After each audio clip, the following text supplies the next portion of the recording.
The Ministry of Industry and Trade said it has built a detailed plan to organize regular activities to support domestic enterprises to utilize all opportunities that the agreement can bring, especially when the global markets have greatly impacted by the COVID-19 pandemic.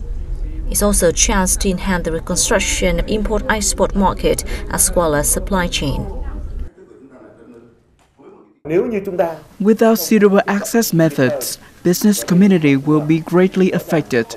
Therefore, this is considered a priority in legal knowledge dissemination and training program for enterprises.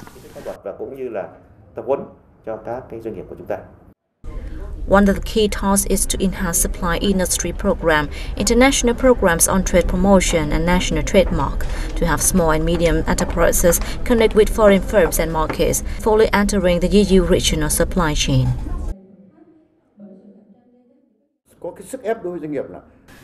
The enterprises are under pressure to change their mindsets, technology, and management system to meet the requirements.